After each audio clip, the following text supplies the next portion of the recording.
In the last 10 years, it seems that things have gotten progressively worse. Mass unrest, war, endless increases from gas to groceries. People are struggling and feeling less and less secure. In response to this, many people are returning to skills from the past. Skills our grandmothers or great-grandmothers invested their time in. Online, these are called granny hobbies. But in reality, they are skills of resilience and self-sufficiency. Skills that helped families survive the hardest of times in the past. These are a variety of skills: gardening, preserving, home cooking, budget meals with little food, sewing, knitting, crocheting, baking. All of these skills provided a family with greater resiliency against any hardship. The Great Depression is a time period that many look to find skills and ideas that helped people survive. So how could these skills help us during a crisis or a collapse? During a collapse, food from grocery stores will become hard to come by and incredibly expensive. So expensive that many people will not be able to afford them. So what would be the solution? To grow your own food wherever you are. Our grandparents knew how to grow food in any space: backyards, rooftops, balconies, community gardens. They were very crafty with the space that they had because they had to be. They made do with the space that they had to grow as much food as possible. This is vital knowledge for today. Food prices are skyrocketing, food insecurity is rising. But so many people believe that they need land or a farm to grow food. But this just isn't true. Growing food in apartments is totally doable, even more so if you have a balcony. Container gardening can produce fabulous amounts of food that can take the edge off of the grocery bill. It can feed bellies when times get hard. Getting creative with space and doing what we can where we are is the mindset needed for survival. Since 2020, many people have taken up gardening and found the joy in creating food and abundance for their families. And to make sure that none of that food goes to waste, learning to preserve that food for later is essential. Another granny hobby for survival is canning. Canning helps to take foods in abundance and keep them shelf-stable for years. Many don't have space for a freezer or the extra money on the electricity bill to run it, so making these foods shelf-stable is essential to help families in the long run. So many meals can be put into jars for later. Especially in a colder climate where you cannot garden year-round, it is especially important to be able to preserve the harvest to be able to have for later. Our grandmothers not only knew how to can, they also knew how to dehydrate and how to ferment.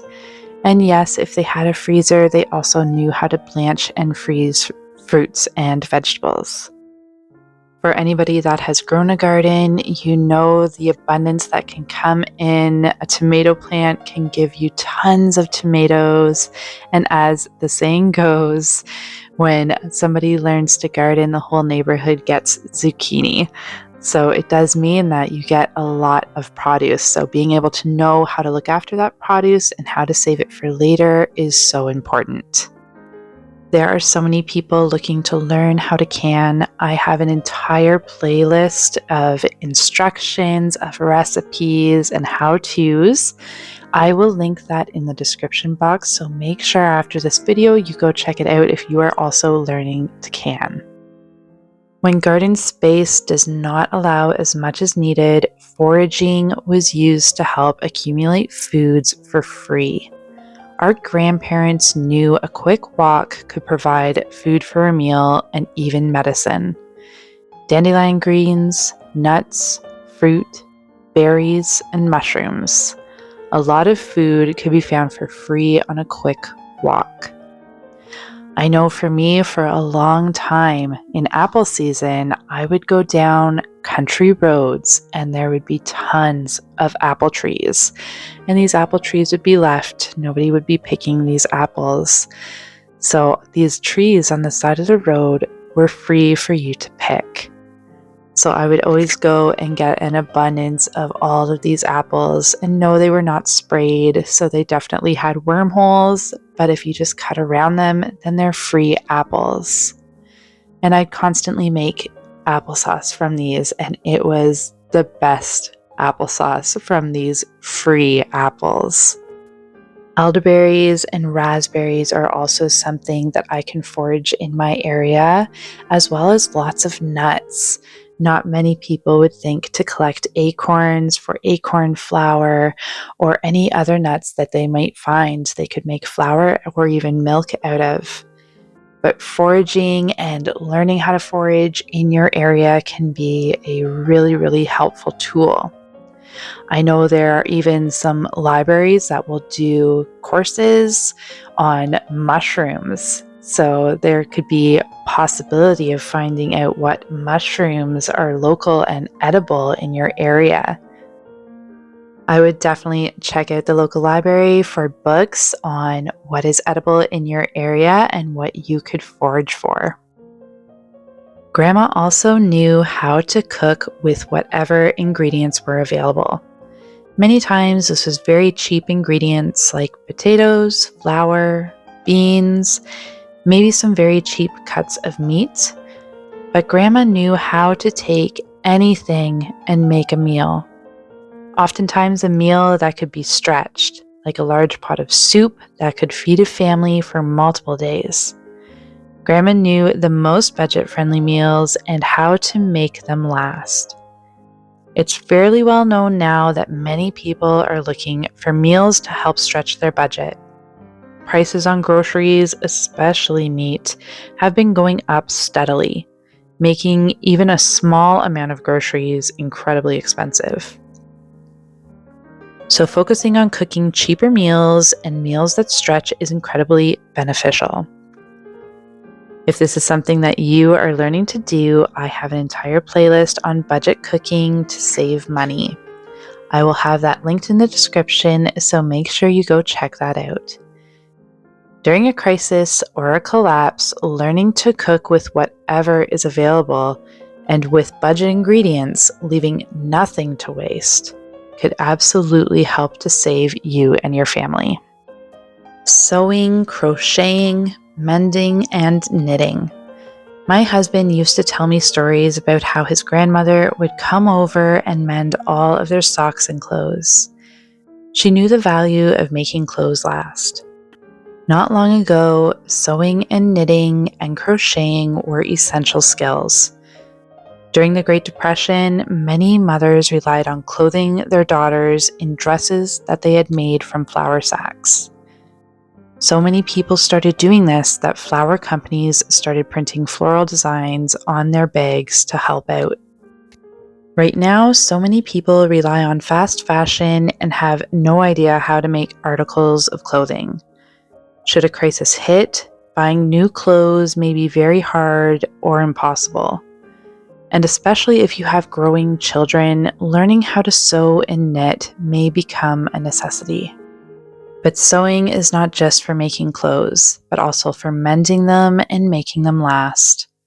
A goal that I have for myself is to learn how to knit socks. Grandma also had a community, and bartering with neighbors and friends was commonplace. Someone had chickens but needed honey, and Sally down the road had bees but no chickens. It was an easy swap that didn't involve money and meant one person didn't have to do everything. They could barter and survive together. Learning how to harvest wool and spin it into usable yarn could also become an essential again. Making animal husbandry, even on a small scale, essential as well. And baking. Baking can be such a comfort, but it can also save a lot of money.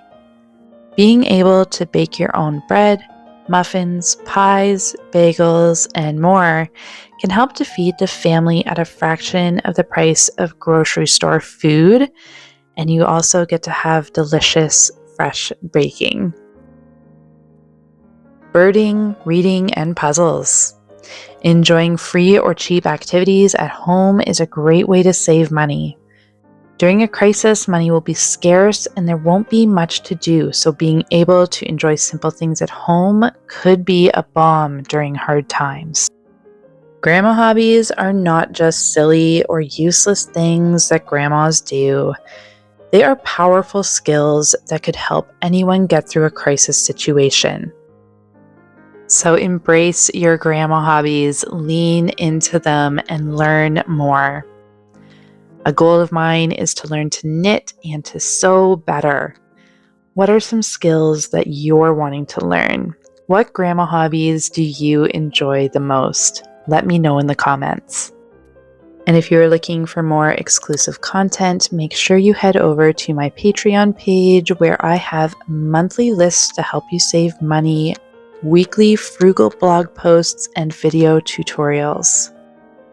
And a quick thank you to all my Patreon members. You really help to keep me creating and make this possible. And to all of you who have made it this far in the video, I so appreciate you being here. And if you are looking to learn more budget meals, make sure you hit this playlist that I have linked right here. It is full of ideas that you will enjoy. Thank you everyone for joining me here today. I will see you all next time.